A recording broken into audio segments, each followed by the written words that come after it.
What is the acute pancreatitis? इसमें हमारे पास acute inflammatory process हो जाता है ऑफ पेंक्रियास का, और वो अपने साथ इन्वॉल्व करता है अदर रीजनल टिश्यूज़ को, और इसके अलावा रिमोट ऑर्गन सिस्टम को इन्वॉल्व करता है। अब इसमें हमारे पास रेज्ड हो जाते हैं pancreatic enzyme level in blood और यूरिन दोनों में। और इसमें एक्यूट पैंक्रियाटाइटिस में ज़्यादातर तो मोस्टली फाइब्रोसिस ऑफ ग्लैंड नहीं होता, लेकिन कभी कभी फाइब्रोसिस ऑफ ग्लैंड भी शो हो जाता है। अब हम इसके क्लिनिकल फीचर्स देखते हैं। क्लिनिकल फीचर्स में जब भी हमारे पास इसका पेशेंट प्रेजेंट करेगा ना, वो स्वेयर अपर एब्डोमिनल पेन के साथ प्रेजेंट करेगा जो टुवर्ड्स बैक रेडिएट हो रही होगी, और जब लीनिंग फॉरवर्ड होगा पेशेंट तो वो पेन जो है वो रिलीव हो जाएगी। इसके अलावा उसे वॉमिटिंग होगी, नोजिया होगा, रैचिंग फीलिंग्स आ रही होंगी, ग्रे टर्नर साइन होगा। इसमें क्या होता है कि ब्लड की वजह से ना एक्यूट हेमरेजिक पैंक्रियाटाइटिस की वजह से वहाँ पे लेफ्ट फ्लैंक पे डिस्कलरेशन ऑफ स्किन हो जाती है। फिर हमारे पास यहाँ पे कोलन साइन शो होता है जिसमें discoloration of the umbilical area हो जाती है ड्यू टू इंट्रापेरिटोनियल हेमरेज। इसके अलावा pleural effusion 10 to 20% of patients में हो जाती है, और एब्डोमिनल डिस्टेंशन और आईलियस भी इसके फीचर्स हैं। इसमें सबक्यूटेनियस फैट नेक्रोसिस हो जाती है जिसकी वजह से स्मॉल रेड और tender nodules on the skin of the legs पे हमें मिलते हैं। इसके अलावा जब हम एब्डोमिनल एग्जामिनेशन करते हैं तो हमने पहले भी बात की कि वहाँ पे डिस्टेंशन और आईलियस शो हो रहा होता है। और फिर पल्मोनरी एडिमा भी हो जाता है प्लूरल एफियन के साथ, और इसके अलावा निमोनाइटिस के फीचर्स भी ये शो कर रहा होता है। इसके अलावा पेशेंट जो है वो टेकिपनिया भी शो करता है, टेकेकार्डिया होता है, और हाइपोटेंशन हो रही होती है। इसके कॉजेज़, अब जब हम इसके कॉजेज़ की बात करते हैं ना, तो इसके लिए एक निमोनिक है हमारे पास, गेट स्मैश्ड। अब इसमें जी से हमारे पास आ जाता है कि वहाँ पे कोई गॉल स्टोन्स हैं, और साथ में ई से आ जाता है इथानोल। ये दोनों मिलकर हमारे पास 80% ऑफ इसके कॉजेज़ को शो करते हैं। इसके अलावा टी से हमारे पास टॉक्सिन्स हो सकते हैं, कोई भी ड्रग्स वगैरह हो सकती हैं, एस से कोई सर्जरी या ट्रॉमा हुआ है तो हो सकता है, और एम से मेटाबॉलिक डिसऑर्डर हो सकते हैं, डायबिटिक कोमा, प्रेगनेंसी, हाइपरलिपिडेमिया वगैरह। उसके बाद ए से हमारे पास हो जाएगा ऑटो इम्यून कॉजेज हो जाएंगे, एस से स्नेक बाइट और स्कॉर्पियन बाइट हो जाएगी, एच से हाइपोथर्मिया हो जाएगा, हाइपोथर्मिया हो जाएगा, और डी से हमारे पास डिविज्म हो जाएगा जिसमें पैंक्रियाटिक डिविज्म भी आ जाता है। उसके बाद हम इसकी इन्वेस्टिगेशंस पे आते हैं। एक तो इन्वेस्टिगेशन जो भी है ना, उसकी हमने जनरल इन्वेस्टिगेशन में उसकी सीबीसी भी करा देंगे, ईएसआर लेवल्स भी करा देंगे, सीआरपी भी करा देंगे। फिर उसके अलावा जो इसके स्पेसिफिक है, इसमें सीरम अमाइलेज आता है और लाइपेज आ जाता है। इसमें से भी मोर स्पेसिफिक जो है वो लाइपेज है। ज़रूरी नहीं है कि अगर सीरम अमाइलेज कम हो तो हम रूल आउट कर देंगे वहाँ पे एक्यूट पैंक्रियाटाइटिस हो ही नहीं सकता, और ये इंक्रीज़ हो जाता है और मैक्सिमम लेवल पे आ जाता है 3 to 5 डेज़ में, और ये 3 फोल्ड इंक्रीज़ कर जाए अपने लेवल से तो हम इसे एक्यूट पैंक्रियाटाइटिस कहेंगे, क्योंकि नॉर्मली अदर एब्डोमिनल प्रॉब्लम जैसे डुडेनल अल्सर परफोरेशन है उसमें भी इसके लेवल इंक्रीज़ कर जाते हैं। उसके बाद हम देख देते हैं एब्डोमिनल अल्ट्रासाउंड। अब ये है ना, ये हमने विद इन 24 आवर्स कराना होता है। अगर वहाँ पे कोई बॉल एयर वगैरह तो हमें अल्ट्रासाउंड पे पैंक्रियाटाइटिस तो नज़र नहीं आएगा, लेकिन ये रूल आउट कर देगा कि वहाँ पे कोई कोलिसिस्टाइटिस वगैरह तो नहीं है या कोई कॉमन वाइल्ड डक का प्रॉब्लम तो नहीं है। फिर उसके बाद हम CT स्कैन है, ये गोल्ड स्टैंडर्ड इन्वेस्टिगेशन है, और इससे अगर फॉर एग्जाम्पल बाकी किसी चीज़ पर डायग्नोज नहीं हो रहा तो फिर हम CT स्कैन की तरफ जाएंगे, और ये इंटरस्टिशियल और नेक्रोटाइजिंग पैंक्रियाटाइटिस को इंटरस्टिशियल पैंक्रियाटाइटिस और नेक्रोटाइजिंग पैंक्रियाटाइटिस को रूल आउट करने के लिए कि दोनों में से कौन सा डिफ्रेंशिएट करने के लिए यूज़ होता है।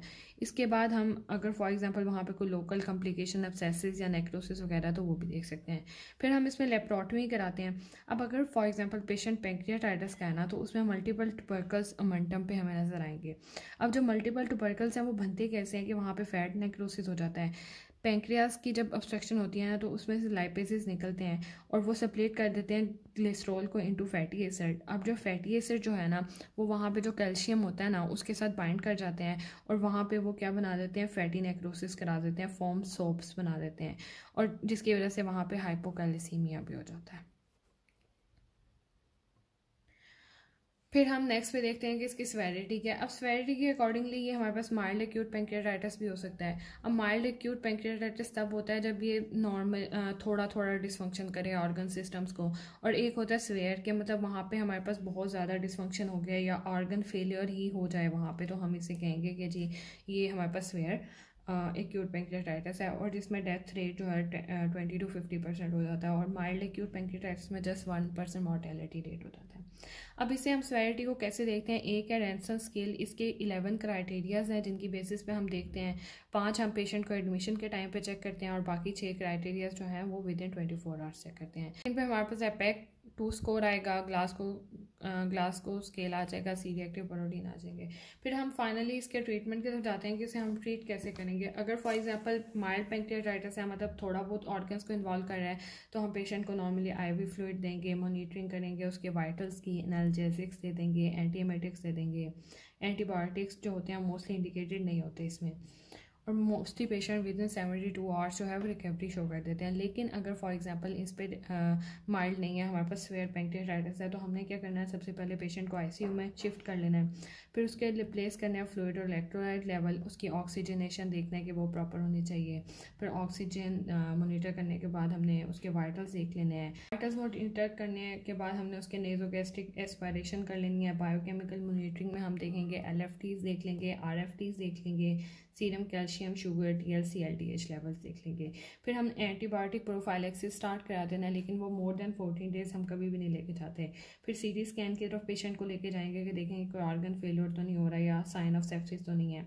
और फिर हम पैंक्रियाटाइटिस को रूल आउट करेंगे, गॉल स्टोन्स तो नहीं है अगर वहाँ पे, और इसके अलावा कोलेंजाइटिस ERCP कराएंगे। ERCP हमारे पास क्या करेगी, अगर फॉर एग्जांपल वहाँ पे स्टोन्स प्रेजेंट होंगे कॉमन पाइल डक्ट में, तो उन्हें भी वो निकालने में हेल्प करेगी हमारी। इसके अलावा हमने पेशेंट को न्यूट्रिशनल सपोर्ट देनी है और सिस्टेमिक सपोर्ट देनी है। अब सिस्टम हमारे पास जैसे CVS सिस्टम है ना, तो आइनोट्रोपिक सपोर्ट देंगे हम उसमें, और रीनल फेलियर अगर हो गया हम डायलिसिस की तरफ ले जाएंगे पेशेंट को। रेस्पिरेटरी सिस्टम का मसला है तो हम वेंटिलेशन कराएंगे, और मेटाबॉलिक प्रॉब्लम है तो हम उसे IV कैल्शियम दे सकते हैं, IV मैग्नीशियम, जो भी चीज़ उसके वाइटल्स में से कम है वो देंगे, इलेक्ट्रोलाइट बैलेंस करेंगे। पहले हमने देख लिया स्वेयर का, और उसके बाद हम ना रेडियोलॉजिकल इंटरवेंशन भी कराएंगे इसमें। अब जो रेडियोलॉजिकल इंटरवेंशन है उसमें हम क्या करेंगे कि अगर फॉर एग्जांपल वहाँ पे इन्फेक्टिव नेक्रोसिस है ना, तो हम CT स्कैन गाइडेड नीडल वहाँ पे डालेंगे, और हम वहाँ पे नेक्रोटिक मटेरियल और पस जो है उसे हम रिमूव करेंगे, एस्पायरेट कर लेंगे, और वहाँ पे एक ड्रेन को प्लेस कर देंगे। उसके बाद रेडियोलॉजिकल इंटरवेंशन के बाद हम सर्जरी की तरफ जाएंगे। अगर फिर भी पेशेंट नहीं हो रहा कि वहाँ पे सेप्सिस वर्सन करी जा रही है बाकी सारी मेजर्स के बावजूद भी, तो फिर हम नेक्रोसेक्टमी कर देंगे, वहाँ डेब्रीमेंट ऑफ द नेक्रोटिक पैंक्रियाज कर देंगे। सर्जरी में नेक्रोस्टमी कर दी है। नेक्रोस्टमी के बाद अगर फॉर एग्जांपल वहाँ पे और भी नेक्रोटिक टिश्यू पड़ा है, तो हम उसे क्लोज कॉन्टिन्यूस लेवाज करेंगे, उसमें वहाँ पे ड्रेन प्लेस कर देंगे, और जो रॉ मटेरियल होगा उसे इरीगेट करेंगे और ड्रेन कर लेंगे नेक्रोटिक टिश्यू को। फिर हम सेकंड पे क्या करते हैं, क्लोयर और रीलेप्रोटमी करते हैं। अब उसमें नेक्रोसेक्टमी वाला जो हमने एरिया परफॉर्म किया ना, उसमें पहले तो हमने एब्डोमेन को क्लोज कर दिया, उसके बाद हम उसे रीओपन करेंगे आफ्टर 48 to 72 आवर्स, और हम उसमें से जो फर्दर नेक्रोटिक मटेरियल है उसे निकाल लेंगे। फिर हम अगेन उसे बंद कर देंगे, और फिर दोबारा हम रिपीट करेंगे इस प्रोसीजर को यहाँ तक कि वहाँ पे ग्रैनुलेट बनना शुरू हो जाए।